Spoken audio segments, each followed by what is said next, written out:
Thank you for tuning in to Talkwad.com, the world's fastest growing internet radio network. Please check out all the other great shows on www.talkwad.com.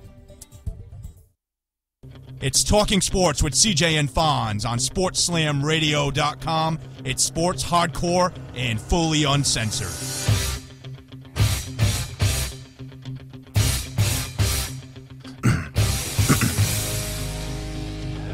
Good evening, everybody, and welcome to Talking Sports with CJ tonight on this February 20th night, 2013. We got a great show ahead of us tonight. We're going to have Ken Davidoff on the show tonight. He's a New York Post columnist for the Yankees and the Mets.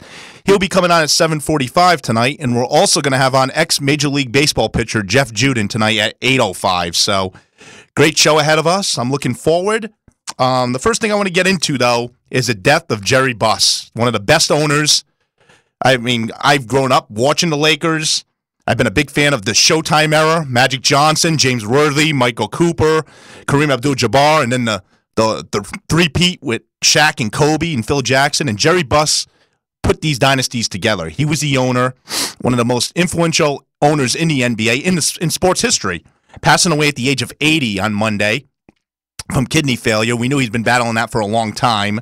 His son, Jim Buss, will continue to run the team along with the daughter, Jeannie Buss, Phil Jackson's wife. They'll continue to run the team. But it's a sad day. And, you know, for a guy that's owned the team since 1979, his team's won 10 championships in his era, which is impressive. They went to 16 championships, the Lakers, with Buss as owner.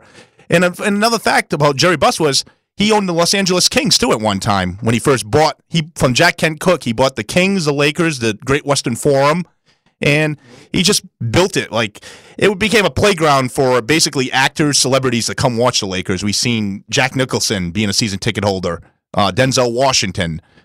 I mean, just tons of actors who always came to Laker games, and it was just he brought the glitz and glamour to the Lakers, and he's going to be sadly missed. So, rest in peace, Jerry Buss. And I mean, just really sad day when I found that out. And he just had a strong passion for the NBA and for the Lakers.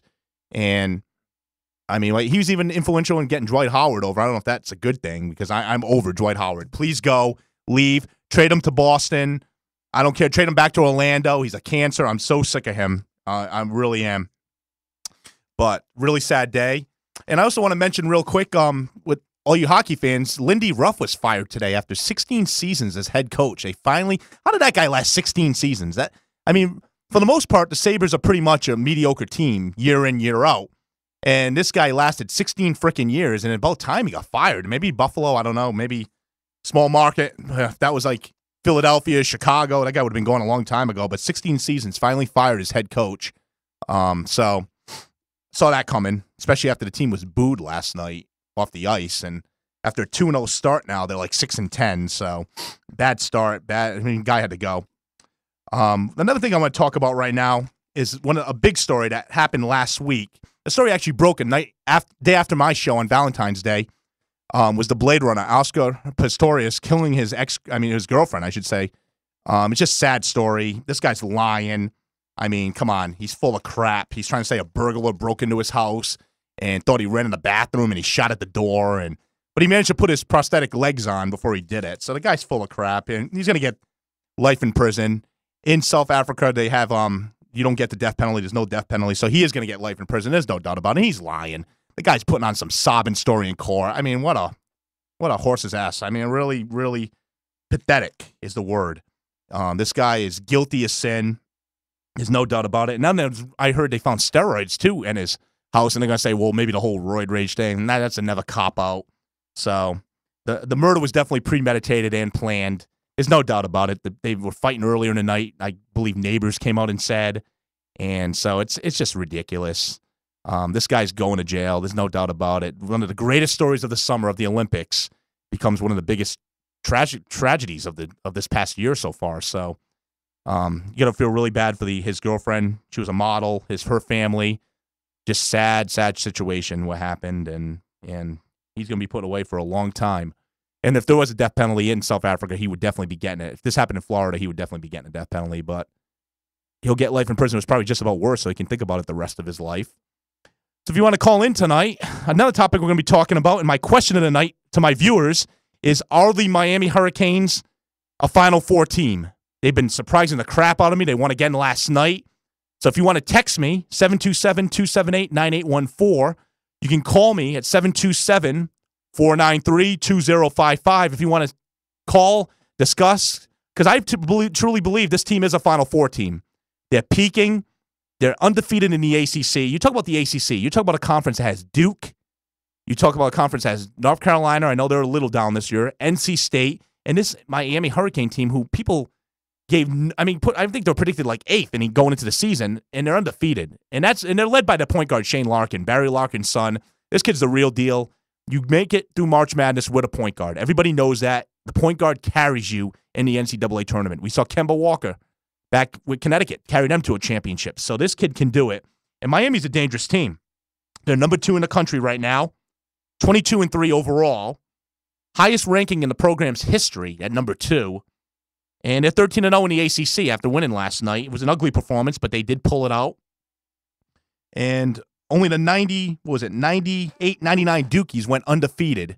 The Duke Blue Devils went 16-0 in 98, 99. That was a national championship team. They lost to Connecticut, but they're the only team to ever go in the ACC undefeated. So Miami is pushing that. They're 3 wins away. And I believe they play Duke one more time at Cameron Indoor. So that's going to be a big game, and Duke's going to want some revenge because Miami spanked them about a month ago in Miami, just put a beat down on Duke. So Duke's going to be looking for revenge. So that's going to be a big game.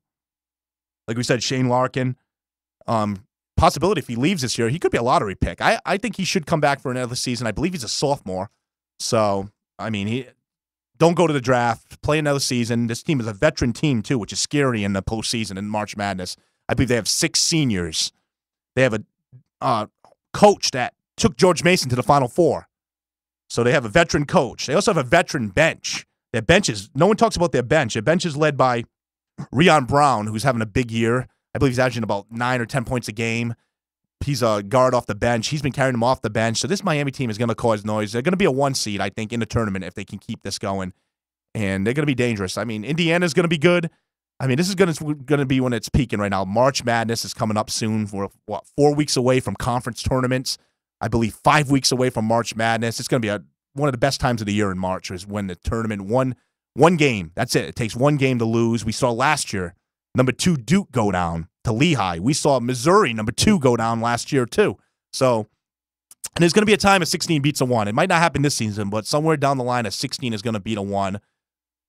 So I say Miami is a Final Four team. We had a text earlier from Joe. He believes that they're not a Final Four team, that they're maybe a year away. So if you guys want to shoot in tonight, call me up at 727-493-2055 or text me at 727-278-9814. We're going to be getting on Ken Davidoff in about 6 minutes or so. I want to also jump into a big story happened in the NFL with the Tampa Bay Buccaneers' Daquan Bowers, who was arrested for carrying a loaded gun in an airport. What was he thinking? Trying to go through security with a loaded gun in his luggage. I mean, I believe he's trying to say he didn't remember he had the gun. He tried letting them know when he remembered that there was a gun in his bag. This happened in New York, LaGuardia Airport. New York is very strict with their gun laws, as we know. We saw what happened to Plaxico Burress. So this could be, I mean, he wasn't licensed in New York. They're saying he was licensed in South Carolina, his home state, but he wasn't licensed in New York, which could be a problem because New York is so damn strict with their gun laws. We saw Plaxico get 2 years in prison. But this is a different situation. Plaxico was in a nightclub, acting stupid, wearing sweatpants, carrying a gun in his sweatpants, in his band. He dropped it, shot himself. This was more in an airport. This is more like a 3rd degree type possession. So he might luck out and get maybe probation. I don't know what's going to happen. There's lawyers I was reading saying that he might get a slap on the wrist. But this is just a 22-year-old kid that just wasn't using his head. You don't take a gun in an airport, regardless if you're in New York or freaking Alaska. You don't take a gun in the airport. So Daquan Bowers, and regardless, he's probably going to face a penalty from the league. We know how harsh the commissioner is with these type of activities and these type of things. So, and that's all the Bucs need. They have no pass rush to begin with, and Bowers, defensive end, who's supposed to come back after injury to provide a pass rush for this inept pass rushing defense of the Buccaneers. And now, I don't know, he might get at least a few games, 5-game suspension, regardless if he's guilty or not. I also want to talk about real quick the slam dunk contest. What a bust. You think about the slam dunk contest when I was a kid. You had Michael Jordan, Air Jordan, who, by the way, big fan of Jordan, was 50 on Sunday. I'm a huge Michael Jordan fan, one of my favorite athletes of all time. But, I mean, you think about the dunk contest, him, Dominique Wilkins, and then later on, D. Brown covering his face dunking. Then you had Kobe Bryant, Vince Carter. This dunk contest I was watching on Saturday night, I don't even know half of the guys, and I'm a big fan of the NBA. I was wondering who the heck some of these guys are. I mean, some of the guys, Terrence Ross, who won it, who the hell is that? Jeremy Evans. I mean, did these guys even play a minute in the NBA? I mean, it's like what Charles Barkley said, the stars have to be in the NBA dunk contest. You need the LeBron James has to be in it 1 year. Blake Griffin has to come back. It's becoming a bore. I mean, it's becoming the worst event of All-Star Weekend. Guys are missing dunks. It's taking them on their fifth attempt to make a dunk. I mean, it kills it's a lackluster event. So, it's pitiful. Something has to be done. We have to bring the stars into dunk contest or it's going to be, and dunks are not creative anymore. People are running out of creative ideas. The creativity's not there like it used to. So, just really disappointed in the dunk contest. I think it's a big joke right now. And the other thing I want to talk about NBA related real quick is Derrick Rose. Should he come back to the Bulls this year? Some people are saying he's not 100%. Maybe he should take off the rest of the season so he doesn't risk career injury. I don't know. It's hard to say because right now, the Bulls are doing pretty good without him. They're 31-22. They're right behind the Pacers in the Central Division. But if he comes back, he could put them over the top. This is a team that could contend against the Heat with D. Rose. So, I don't know. But at the same time, is he 100%? He's not really even practicing. Practicing a little bit. But I think he should come back when he feels ready. He's getting sick of hearing it from the reporters. He did say he's going to come back when he's good and ready, which it's his body. He knows when he'll be ready to play. And will he be the same player with the ACL torn? We saw Adrian Peterson come back. He was a beast. As for D. Rose, I don't know. Basketball, you're planting. You play as point guard. So he's going to be using that knee a lot. But, one thing that's an interesting stat. The Bulls are averaging 93.1 points, not even having Rose. What will he do to make? He comes back. He's going to add on to that. So the Bulls could be a scary team if he comes back. And a team that could challenge the Heat. I don't think they'd be good. Even with D. Rose, I still think the Heat are the top dogs in the East. But, give the Bulls credit. Joakim Noah has been a beast. He's been an all-star. Luol Deng has been an all-star. So they've carried the Chicago Bulls team to a 31-22 record, which is good. I didn't think they were going to be this good without Rose. I thought they'd maybe be a 7-8 seed, but they're right in the thick of it, even without Rose. So we'll see what happens. I want to get into one more topic about in the NHL with the Montreal Canadiens. First of all, the Chicago Blackhawks, congratulations. They've tied the Ducks record of going 16 games without a regulation loss. That's impressive. But I want to talk about the Canadiens. The rise of the Canadiens. They've won 5 in a row. They're 11-4-1 on the season. In the past 2 out of 3 games, they've held opponents to under 20 shots. And the NHL is always better when the Canadiens are winning. That's a proven fact. When the Canadiens are good, it's kind of like the Knicks in basketball. When those teams are good, it makes the league better. So goalie Carey Price is 9-3 with a 2.06 goals against. But I still think the Bruins and Rangers, and maybe even the Devils, are better than the Canadiens. So we'll see what happens there. That's my one little NHL note. But we're going to get Ken Davidoff on the phone right now, MLB columnist for the New York Post. I want to get into some American League East talk, because since he covers the Yankees, we're here in Tampa Bay with the Rays. So we're going to get him on the phone right now. In the meantime, I want to talk about, while we're in the baseball side, is Josh Hamilton ripping the Rangers, calling it Texas, Fort Worth, Texas, not a baseball town. What a dumbass. He goes to Texas on April 5th. They're going to boo him. Hello, Ken? Hello, Ken. It's CJ from Talking Sports with CJ in Tampa Bay. How are you tonight? Good, CJ. How are you? Good. I was glad to get you on. Baseball's right around the corner of the season. I know you are a columnist for the New York Post. You do a lot of Yankees, writing for the Yankees. And I want to get into the American League East tonight. We'll get a little National League East, but my focal point is American League East tonight with you. Okay. And I want to start, baseball finally being here. One of the best divisions, of course, is always the American League East. And this year, I think it's going to be better than ever with the Blue Jays did in the offseason. The Orioles are an up-and-coming team. And people are even saying the Red Sox might finish last in this division. But I want to get into the Yankees. They had an interesting offseason. We saw what happened with A-Rod being linked to this PED clinic in Miami. We saw, Jeter rehabbing from injury. We don't know how he's going to be when the season starts. We saw the Yankees sign Kevin Youkilis. Mariano Rivera is going to come back. Do you think this Yankee team can make a run at a division title, or is age going to creep up on them this season? Well, there's no doubt they're capable of winning the division and winning it all for that matter, but I do think they have less room for error than they have in recent years. I don't think they have a strong a roster. Now, with the Blue Jays, we saw the Blue Jays overloaded their team with talent this season. And this team reminds me of the 96 Orioles. When the Orioles went out, they were down for years, They went out and signed all these big names, and they finally, made it to the ALCS that year against the Yankees, and then they made it back to the ALCS in 97.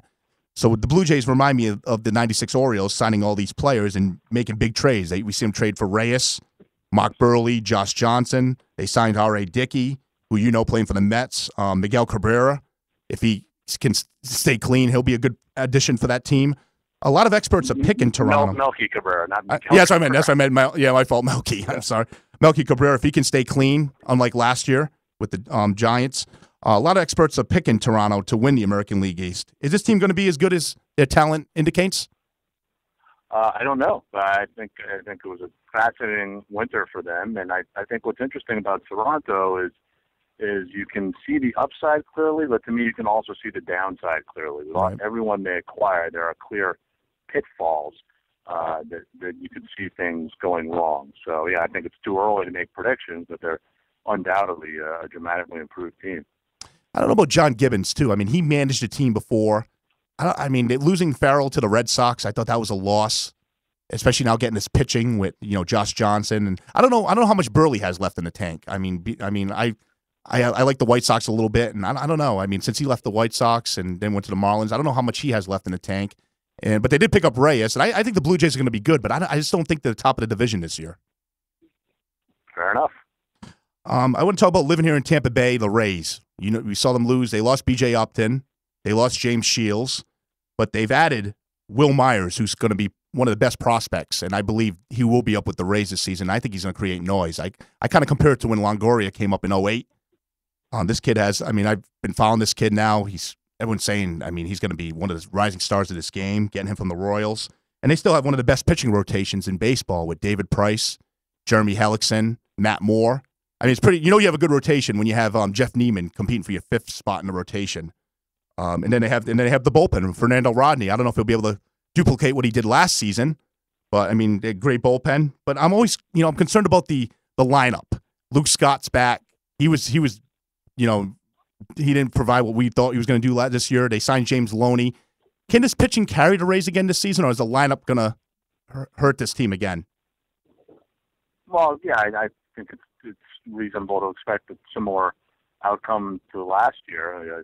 I think pitching obviously will carry them, and their hitting is a question mark. But I think I can easily see them making the playoffs. Do you think Joe Maddon now? I think. Maybe I'm biased living here in Tampa Bay. I think he's arguably the best manager in baseball. Would you agree with that, or would you say he's at least top three? I'd be very comfortable saying he's the number one manager in baseball. I think he's fantastic. Does a great job in all aspects of the game. And the big thing I wonder with the Rays, too, is Longoria has not been able to stay healthy the past couple of years. We saw last year he missed a lot of games. They're definitely going to need his bat in the lineup. There's no doubt about that. But Will Myers, like I was saying, do you think this kid's going to create noise this season, or he's still a year away? I don't know, but I think it's very reasonable to think that he can be very productive this season, given what he's accomplished in the minor leagues.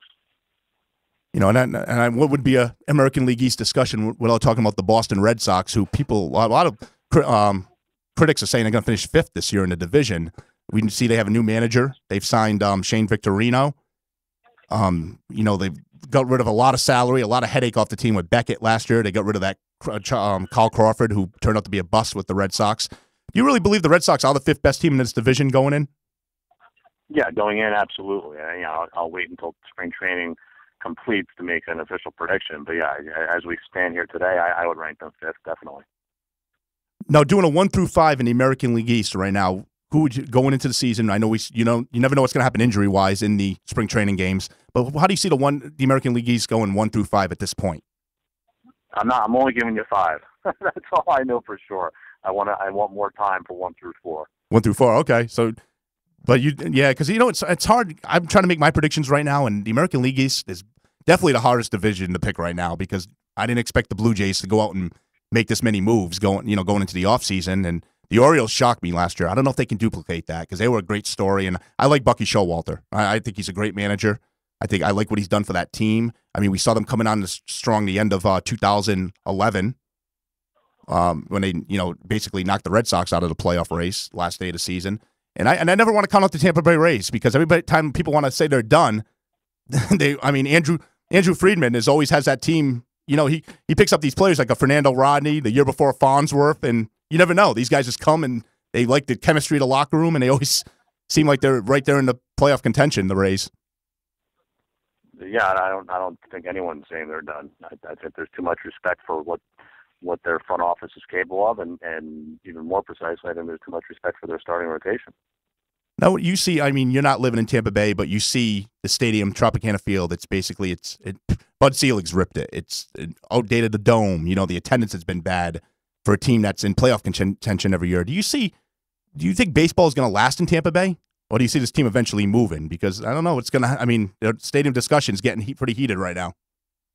Yeah, that's a very good question. I think the future of baseball in Tampa Bay is a real question, but I think the only chance it has is for it to move north, to move, whether it's Tampa or Orlando, move away from St. Petersburg. It's just not happening in St. Petersburg, and I don't see it happening in the foreseeable future.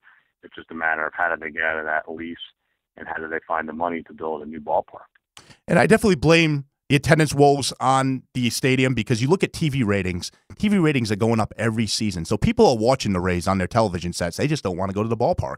And it's not the tickets are cheap, Yeah, you correct me if I'm wrong, but I've spent enough time in your area to know that St. Petersburg is just poor. It's inconvenient for many people crossing the Franklin Bridge, and many people who could afford to go to games and have the time live further north of Tampa. Right. And therefore it's a huge haul to get down to the games. So it seems to me, I remember an episode of Cheers where Fraser said the three most important things in real estate are location, location, and location. Seems to me that's the problem. No, I agree. And I think, Stuart Sternberg's a great owner.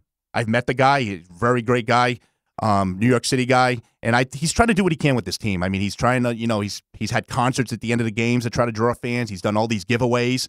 But he can't continue to keep losing money every season to the point where he's going to, he's eventually going to sell the team if it's losing money each and every year. So you can't blame him. The guy's tried. He's come in. He's done a lot. His team's a contending team. When he came in, when Namoli owned them, they were a laughing stock every season. People knew they were going to beat the Rays, and now they're a threat every season. So, you got to give Sternberg credit. He's done what he could try to build this team and build the attendance.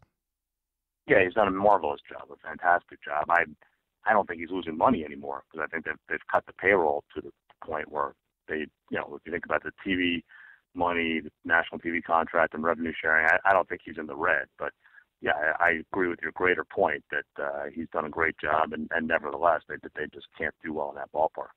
Well, moving on, we're on the phone with Ken Davidoff tonight, New York Post columnist. I want to get onto the National League East now, since you've wrote about the Mets, you've covered the Mets. And I want to start with the Atlanta Braves. We've seen them add the Upton brothers, which is going to, the outfield is going to be formidable now with the two Uptons and Haywood in the outfield. They're bats in the lineup. Has the balance of power in the National League shifted to the Atlanta Braves? Well, yeah, sure. I don't know if I'd call them the favorites, but they're clearly an improved team with the Upton brothers. They were already a playoff team last year, and they got only better. And then, like you said, Freddie Freeman in the lineup. It's a great lineup. And I picked the Braves to win the division last year, and I think going in, I don't know. I think they're the favorites. The Nationals were a great story, but I couldn't believe last year when they sat Strasburg down. I just think I talked to we had Denny McClain on the show, and he ripped the Nationals, and I know Leo Mazzoni ripped the Nationals. Making the baseball playoffs is so hard to begin with, and you're right there. You win the division, and you sit down your ace. I know you're trying to sit him down for the benefits for his career, but I don't know if I agree with Rizzo and Davey Johnson in that aspect. I think he should have pitched, and we saw what happened. They lost in the first round of the Cardinals. Right. I disagree with you. I think they made the right call. I think they know more about Steven Strasburg than you or I do, and they're looking at his long-term viability and health, and I have no problem with them doing what they did. Well, but do you think going into the season now, we saw Gio Gonzalez was linked to this whole PD clinic. Now they're saying he's not. His name is cleared. and all that, and now we see Strasburg coming back. Do you think the Nationals will be able to do what they did last year, or was last year just a fluke, or do you think they'll be back as a contender? No, clearly I think they'll be back as a contender. I think they got even better over the winter with Danny Herron and Rafael Soriano. Right. And what's his name? Bernard Span. Yep. So yeah, I'd be very surprised if they were not a contender. He's a Tampa guy, Bernard Span. Great player when he was in this area. And you bring up Herron, and I'm a big Cubs fan, and I thought we were going to nail Herron, and it fell through from Marmol for Herron. I thought that trade was going to happen, and it didn't. I know we're just jumping off key now. I'm a big Cubs fan. I know the Central Division. Do you see the Cubs? I mean, they lost 101 games last season. And, I mean, I got Theo Epstein. I believe with him and Jed Hoyer that they're making right moves. I mean, they're heading in the right direction. But do you see this team even going to be close to 500 this season or no? No, I think there's a real shot there. They smell 500. I think Edwin Jackson was a nice acquisition. Scott Hairston, Scott Baker. I think they did a lot of good work this past winter. I'm not ready to write them in the playoffs yet, but I have a great amount of respect for Theo Epstein and Jed Hoyer, and I think they're definitely taking that team in the right direction. And we knew it was going to. I mean, being a Cubs fan, we knew it was going to be time. It's going to take time. Jim Hendry had all those bad contracts. There's the Zambrano contract. They still got Soriano on the books, which I can't believe that contract still has 2 more years. It's unbelievable. I mean, they cannot get rid of this guy. And granted, he did have a good season last year. He got better defensively, which, playing left field in years past was, I mean, oh my God, watching him in left field was scary. But last season, he actually played good in left field. And then they got Starlin Castro at shortstop, and the kid Darwin Barney, who won a Gold Glove at second base, is an up-and-coming defensive player. So, and Anthony Rizzo, the first baseman, who the Rays try to get, he's an up-and-coming player. So I believe the players are there, but I still think they're a couple years away from being a serious contender. Right. Moving on now to the Mets. We saw the Mets move. They lost R.A. Dickey. Last year, they had a decent start. I remember at the beginning of last season, and they kind of faltered at the end. Do you see the Mets making any kind of noise this coming season or no? I think they could flirt with 500. I think in a miracle setting, they could even flirt with a playoff spot. I think their starting pitching looks pretty good despite the Dickey trade. And I think the key will be their bullpen. I think it could be better, and I think they could be more interesting than people think.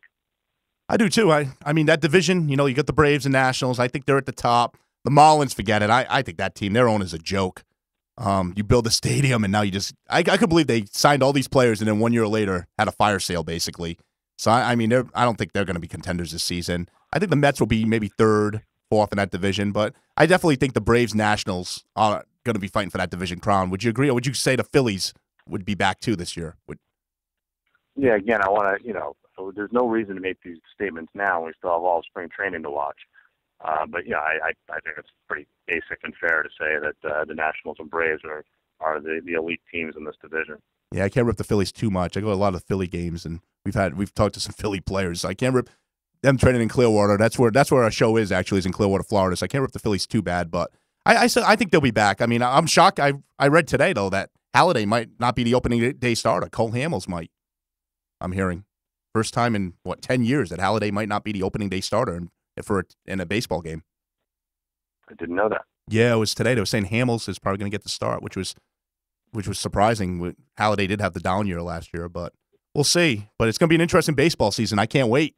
It's always good, I love spring training going in. I love going to spring training games, and you've been to Tampa so far this season, right, to cover the Yankees? Not yet this spring. I've been in Port St. Lucie with the Mets. Oh, you've been okay with the Mets, yeah. Mm-hmm. Well, Ken, it was great to have you on the show tonight, and I'm a big fan of New York Post. I've been reading it since I was a kid, and you guys do a great job over there. I appreciate that. Well, no problem, and maybe we'll get you on maybe mid-season part of the season. Maybe we'll get you on around the All-Star break. By then, we'll have a clearer picture of who the contenders and pretenders are in the baseball season. I hope so. Yeah. All right, Ken. Well, thank you very much. Okay, have a great night. You too. Take care. Thank you. Bye. That was Ken Davidoff on the show tonight, giving us some baseball predictions. It's going to be an interesting season. The American League East is going to be fun to watch. I mean, I can't predict it. I don't know if I put the Red Sox last. I mean, that's hard to say, but they're going to have attendance problems this season too, the Boston Red Sox. But before I get Jeff Juden on the show, we're 4 minutes away from getting him on. I want to talk about back to that Josh Hamilton story that I got into before we got Ken on the phone. And, I mean, just ripping your city, your team you played for. I mean, there's animosity. Hamilton crapped the bed in the divisional series against the Orioles. He was bad, and I think he had one hit in that series. And then the last game of the season against Oakland, he dropped that fly ball. So maybe there's animosity. I don't know. I mean, he kind of retracted his statement saying they are good fans, but then he said they were spoiled. And David Murphy came out and called them out for the Rangers. He said they're great fans, and I agree. Texas gets really hot. I mean, it gets hotter than balls in Texas this time in the end of the summer. And if they're selling out that stadium in mid-August, sellout after sellout, I mean, those are great fans. I don't care what people say. They're coming out. I mean, maybe they've been spoiled. The Rangers have been good the last few years. They've had 2 straight World Series appearances. Last year they made the playoffs. They were a World Series contender. They kind of faltered at the end. But, I mean, David Murphy's right. This team, they come out and support the team. And I think Hamilton's just mad. And I can't wait that first game. I believe it's April 5th in Texas when he comes up the bat. And I think there's going to be more boos than cheers. I really do. And Ron Washington didn't want to get into it, the Rangers manager. And this rivalry has just become big now. This has been one of the better rivalries in baseball with the Rangers and Angels. I mean, you've seen the Angels the last couple of years. First, they steal C.J. Wilson 2 years ago, one of the Rangers' top pitchers, and now this year Hamilton. So it's going to be a great, great rivalry. And I think those two teams are the best teams in the American League West. You know, you always have the Mariners and A's. Sometimes one of those two teams start off good every year, but most of the time they falter, so they fall apart. So Texas, Los Angeles Angels of Anaheim, whatever. I could never get that. Los Angeles Angels of Anaheim.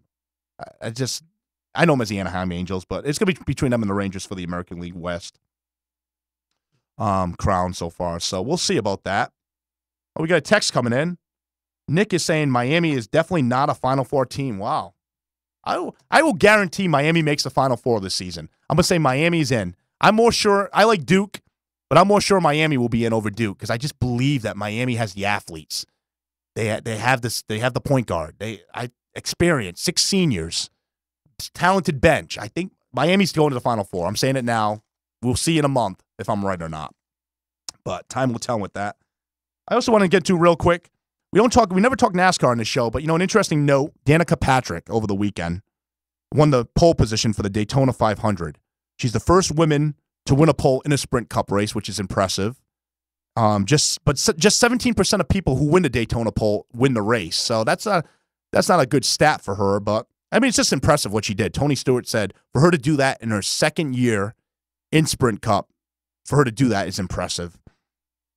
She said the big thing, though, at Daytona 500 is not to win the damn thing, is to finish it, which is true. There's so many crashes at Daytona. Just to finish it is going to be the big thing, and she's right about that.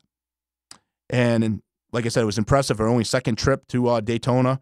And she's also fighting for Rookie of the Year, Rookie Driver of the Year with her boyfriend, Ricky Stenhouse Jr., which is impressive. But Danica Patrick, that was a big win. So Daytona, we'll talk about Daytona 500 when it comes. I mean, being here in Florida, it's a big event. I've never been, but it's a really big event. But we don't talk much NASCAR, I know, on the show. I apologize. It's just so hard when you got an hour show and you try to talk football, baseball, basketball, hockey, and you try to squeeze in the smaller sports. It's just sometimes, it's hard. But we're going to get Jeff Juden on the phone, ex-Major League Baseball pitcher who pitched for the Cleveland Indians, Montreal Expos, Houston Astros. See if we can get him. He's in Salem, Massachusetts native, too. I'm from Rhode Island, so I didn't know he was from Salem, which is, talking about a big guy, 6'8", big pitcher, 6'8", 270, I want to say. Trying to get him on the phone right now. Hi, this is Jeff Juden. I'm not in right now. Please leave a message and the time he calls. Jeff is not available at the second. We'll try him again in a few minutes. We'll try him again. We'll try him back in a few. Yeah, we'll try him back in a minute or so. But I want to get baseball. I was at the Rays Fan Fest on Saturday, and and this is very impressive. First of all, it's free admission to get into this thing, and what they did for the fans. There was a lot of fans. 20,000. I think 20,000 fans were there. They let the fans tour the locker rooms, which I thought was cool. Even my age, 32. I mean, to go through the locker rooms, you see Longoria's locker, you see David Price's locker, you walk by the coach's clubhouse, you see the coach's locker room. I mean, it was just awesome. And I was expecting this, spacious, luxurious type locker room, and it was kind of crappy.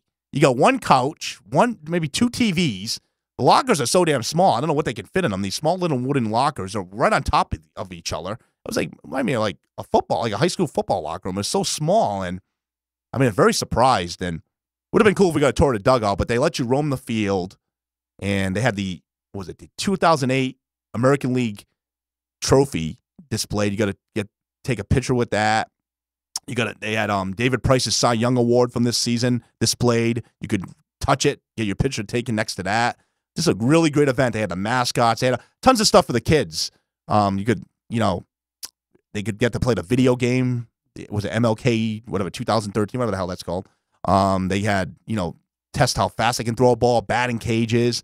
And then if you bought a band, you get to meet the players. They had Longoria signing autographs, Price, Hellickson, all the players. You get a dinner event with Joe Madden that night in that restaurant over center field. Just a great event, free admission. It's really good. They had Raymond walking around, entertaining the kids. I bought a race-fitted hat, like an old school type one, for $10. I went to charity. And I went to charity, which was a good thing. But $10 for a $34 hat. Where can you go wrong? Just a great event. Even freaking Stewie was there from Family Guy, which was pretty impressive. And the Fox Sports Florida girls were there. Some of the older baseball players were there. I got Ron LaFleur, ex-Expo was there. And, of course, I rocked my old school Expo hat. I know, only me would rock an old school Expos hat at a freaking Rays event. So, I mean, I just found it funny. It was just, I had a Rays hat, but it's too damn tight on my freaking big watermelon head. But it was just a great event. And I mean, if they would have charged $10, I think they would have attracted a lot of people. It's just how many times you get to walk on the field and meet the players. And they were doing a live radio show for 620 on the field, which was cool. Got to meet Stuart Sternberg, the owner, what a remarkable guy. This is a guy you want owning your sports franchise. Just nice, great with the fans. But we have an incoming call. Hello, you're on the phone with Talking Sports with CJ tonight. How can we help you? Yeah, this is Jeff Chuden. I just missed your call. Oh, hey, Jeff. It's CJ. How are you tonight? Good. How's it going, buddy? Oh, I'm doing good. I'm glad to get you on. Looking forward to talking to you. We're going to be on 25 past the hour tonight, so I want to interview you for the rest of this time we have. And, first I want to talk about, I see you're a Salem, Massachusetts native. Yes, I am. Yep. I'm from Providence, in the Witch City. That's a great area. I love Salem. I'm from Providence, Rhode Island originally, and I love Salem. I mean, I never lived there, but I've been through there many times, and that's a great little place. Thanks, man. I love it. But, I want to say, I read that you were Massachusetts Player of the Year when you were in high school, which is impressive. And I want to ask you, though, did you play in the Cape Cod League? No, that's for college guys. And I signed out of high school in 1989 with the Astros. So, a lot of great players have played through there, though. Oh, I know. For the major leagues. I know. You look at some of the players. I mean, I went to a couple of those games because I used to go up to East Sandwich in the summertime, and boy, the talent at that level in those fields in those Cape Cod League, a lot of major leaguers were coming out of that baseball league. Yeah, absolutely. I was up there this summer with the Boston League there, the MSDL, and seen Doug Flutie playing out there and swinging the bat and running the bases like a champ. So that was pretty cool. And, it's a great time. I appreciate it. Now, I read you're 6'8", 270? Did you ever consider playing football when you were younger? I mean, that's big, 6'8", 270. I mean, that's like offensive line type size. Yeah, most everybody, all the little sweet old ladies in the elevator think I'm a basketball player or a football player, and they can't believe it when I tell them no, but I'm a baseball player. Oh, I knew you had to be something. So. And you're living in... I tried, when I tried for a year. Oh, you did try playing football? Yeah, I tried football for a year. I was that guy that, I said, what am I going to do? Is to tackle the guy with the ball, so... I chased him all the way out of bounds. The whistles were blowing. I finally caught him about 10 yards out of bounds, That was about, that was it, man. I kind of was like the water boy, you know what I'm saying? And, it was good, man. I played hockey growing up, though. Oh, wow, you did? Playing that. So most of my childhood was in hockey, and baseball was something I did in the summer. Wow, New England is such a big hockey area. I mean, I'm from Rhode Island, Mount St. Charles, who they won, I forget how many straight championships, but I mean, just a big area for hockey is that whole New England area. Absolutely. I played for a traveling team called the North Shore Raiders. Oh, okay. I've heard them. I've heard of that name. Yeah. Yeah. Yeah, Joe Yannetti was the guy who was my coach. Wow. He scouted the Whalers. He's worked with the Blackhawks and stuff, and Paul Vincent. We did all that Don Cherry, Boston Bruins hockey camps and stuff there at the Twin Rinks and Danvers, and Terry O'Reilly yep. And all them guys, and Stan Jonathan, and Don Cherry himself. So some great hockey memories growing up. Everyone talks about Terry O'Reilly being a great player, but people forget he was the head coach of the '88 Bruins team that went to the Stanley Cup Finals. I mean, they got swept by Edmonton, but he was their coach that year. Yeah, I love the passion that he had when he played the game, Oh, yeah. He was a hustler, and, I love the way he went in and attacked those corners, and dug it out. So, it was fun to watch. Oh, I agree. Now, you were drafted 12th overall by the Houston Astros in '89, like you were saying. You made your Major League debut in September of '91. You were the youngest active player that year in the league that season. Describe what it felt being called up to the bigs at such a young age, and what was it like pitching for the Astros, playing in the Astrodome? Well, it was really exciting because I just got done winning the Pacific Coast League Championship with the Tucson Toros, and went from there and flew right to Cincinnati. It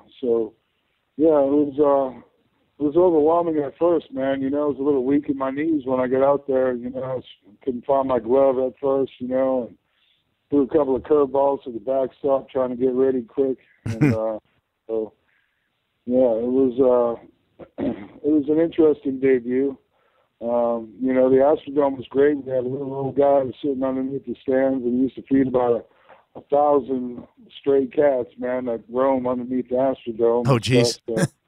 Yeah, that was kind of an interesting thing to see, as we walked out onto the field there. And, of course, it was always 72 degrees, and it was a pitcher's ballpark. So, yeah, I enjoyed it. It was great. When you were called up 91, was Art Hall the manager that year or no? 91. Yeah, Art Hall was the manager. He was. I thought so. The pitching coach. Yeah. I know my baseball.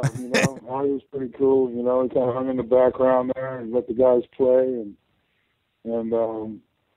he was cool. I was a rookie. We got a start against Atlanta against Steve Avery in front of a sellout crowd in Fulton County Stadium, and they're all doing the tomahawk chop. Oh, yeah. Yeah, man. I mean, I could feel the breath, man. I could feel the drum beat, and the hair. The hair would stand up out there on the field, It was pretty awesome, and I remember that from my first year playing with him. So, pretty cool stuff, man. Now, I don't know if you've seen the movie Moneyball, and the guy that portrayed Art Hall, is Art Hall, was he really like that? He said no, that actor was not, he did not manage like that. Is that true? Was he like that? And I'm like, I don't know if you've seen the movie Moneyball with the whole Oakland A's. Well, I'm not quite sure what you mean, like what, but, I was a good guy. Yeah.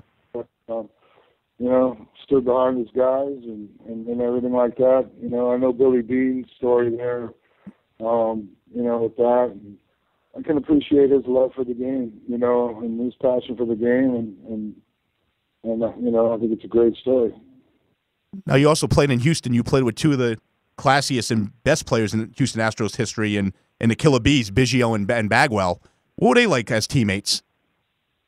Yeah, they played hard every day, they're what I call gamers, they went out there and, they were ready to win ball games, a lot of fun to be around, kept the guys loose, and, both of them had great work ethics, worked as hard as anybody I ever seen, so, a couple of great guys right there, great role models for kids.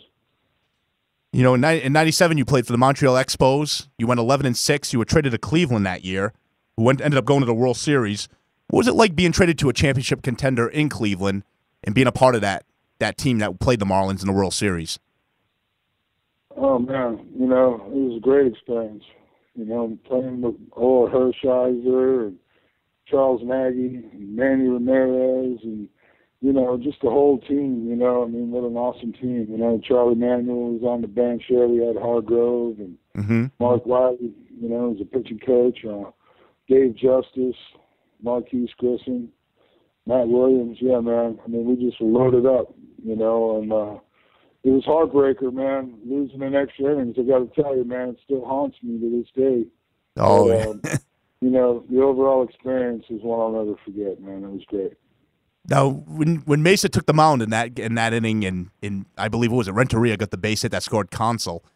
I mean, that must have just been devastating because I thought you guys had that series, that game too, going in. I thought you guys were the better team than the Marlins going into that series, especially when you guys beat Baltimore. Because I thought Baltimore was going into that ALCS, I thought Baltimore was the better team, but then you guys beat them, and then I thought going against the Marlins, you guys were going to win that series, and I just basically just couldn't nail the deal down in that last inning, that extra inning. Yeah, one pitch away, bro. We were one strike away. Right.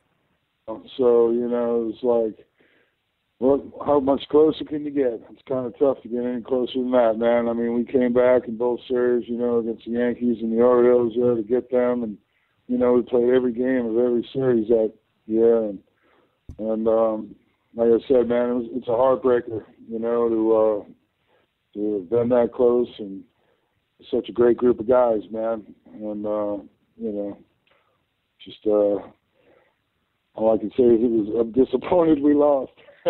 No, I know, and how you know, as good as it was, you know, it's no good that we lost. And you play for the Expos. You know, it's funny. I just bought a throwback Expos hat. I always thought they had the best uniforms in baseball, the Montreal Expos. And it's sad that they're not a team anymore. I know Olympic Stadium was not the best of stadiums. My cousin been to that stadium. He said he loved it. He said, you know, it was outdated at the time, but cheap tickets. And I really missed it at Montreal Expos in baseball, you know. I loved it there, man. What a great city, you know. I mean, you know, history, you know, I mean, it had character, you know. It looked like a giant spaceship driving in there, right, from the outside, you know. So it was really cool, man, you know. And I thought the fans were great, you know. I loved playing in Montreal, and, you know, a group of guys that was there with me, you know, I mean, they'd run through a wall, you know, just straight up gamers, man, you know what I mean. They gave me great run support, you know, made some of the best plays I've ever seen, and you know, just a really great group of guys. So, yeah, I know they're back in Washington now, and, you know, I was sad to see them go, man. Montreal's a great city. And I still think in '94, with the year to strike, I truly believe they would have won the World Series that season. And maybe things would have been a lot different in Montreal if they would have won that World Series. They had the best record in baseball going before the strike. And it's too bad what would have happened if they would have won that World Series. Maybe there'd still be baseball in Montreal right now. I know, it's hard to say, man. You know, it's hard to go back and change time. Yeah. But, you know, yeah, man, a lot of great players came out of that organization, you know, and went on and larger market teams to do well, you know. So Randy Johnson, I think, being one of them. Right, so. yep. Larry Walker. A lot of guys, Delano DeShields. I remember Marquise Grissom when I was a kid. Tim Raines played there. I mean, a lot of great players came out. Gary Carter. The late Gary Carter. I mean, Greg Dawson, the Hawk, yeah. The list goes on, man. So, you know, yeah. I mean, like I said, it's a great city, man. You know, it'll always be a great city. I want to ask you. In '95, you were the third National League pitcher to hit a grand slam in a game. I have to ask you now. Were you aiming for the fences during that at bat? Well, I called my shot before the game, man. You know, I told him I was taking Nomo deep. Oh, you know, the guys were giving me a hard time because he was up on the big screen. You know, Nomo is coming. Nomo is coming. You know, Nomo Mania. Yep. yeah, Nomo Mania. Like, where's your name, Jude? Where's your name, kid? And I said, man, they put me on the little side screen. Oh yeah, pitching against Jeb.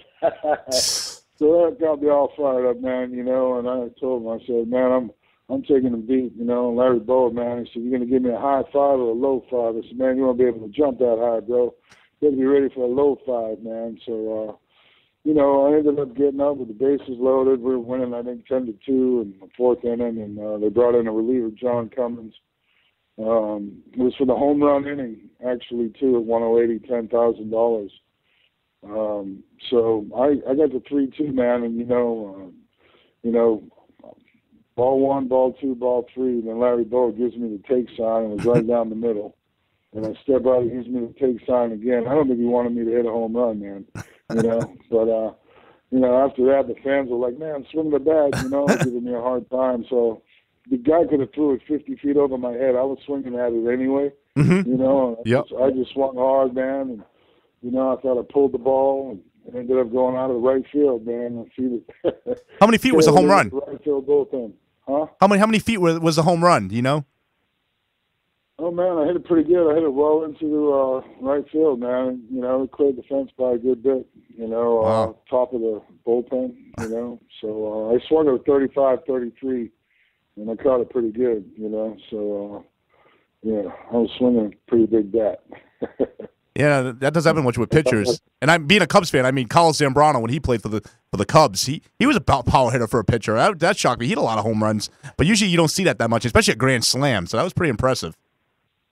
Thanks, man. After that, man, it was really tough for me because all he did was throw me curveballs, man. So, yeah, I guess he figured out I could hit it early, man. I couldn't get away with it. But That's it was awesome. fun, man. I loved hitting. We're on the phone tonight with ex-Major League Baseball pitcher Jeff Juden. I want to ask you real quick, you being a pitcher, what did you think of the Nationals shutting down Steven Strasburg last season? Did you agree with that, or with Rizzo and Davey Johnson shutting him down, or do you think it was beneficial for his career?